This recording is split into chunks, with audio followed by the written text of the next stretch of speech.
Hi everyone, welcome to Faith Friday. I'm Father Sam Kachuba. As we come into Independence Day weekend, 4th of July, we're going to be celebrating the gift of our freedom. The gift of our freedom as a country, the gift of our freedom that we know comes to us from God Himself. The gift of human freedom is not something that's given to us by a government or by the state. Rather, it's something that comes to us from God. God made us free. He created us with free will. Now, what this means is that I am free to choose to do what's right, to choose to do what's good. I am also free to choose to do what is evil. Pope St. John Paul II very famously said that freedom consists not in doing what I want, but rather in having the right to do what I ought. In other words, my freedom is not just so that I can do whatever makes me feel good. It's not just so that I can do things that I enjoy or I like, but rather so that I can live my life so that I'm doing the things that are right and good. My freedom has to be ordered. My freedom is ordered to something, conformed to something. What does it conform to? My freedom must always be conformed to the will of God, to the plan of God for my happiness, for my salvation, and for my life. I love that Independence Day for us as Americans comes at the beginning of the month of July, because it means it follows immediately on the month of June, which for us Catholics, the month of June is dedicated to the most sacred heart of Jesus. It's dedicated to placing ourselves in that sacred heart.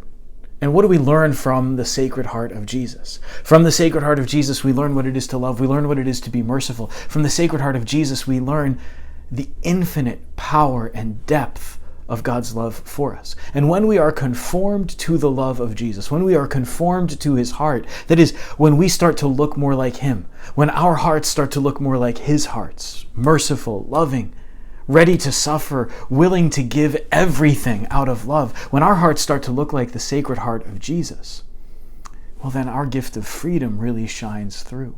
If we want to be free of the things that hold us as slaves, in particular, if we want to be free of sin, because sin ultimately leads us into bondage and into slavery. Sin is bad for us. Jesus wants to set us free so that our lives can be rightly ordered, so that our lives can be directed in the right way. And so when we conform our lives to the Sacred Heart of Jesus, we discover our true freedom and the full depth of what that freedom is. It's true, I'm always free to choose against God's plan. But the Sacred Heart, what our Lord Jesus asks is that I would conform my heart to His. And when I conform my heart to His, those things that are sinful, those things that bind me, become less attractive. If we want true independence, true freedom, we need to live our lives as Jesus would have us live. If we want true freedom, we need to live our lives according to God's plan. And then that gift of freedom that God gives to us is rightly ordered, directed not just to what I want or what I enjoy, but rather to what I ought to do, because it's good for me, because it's true to my nature.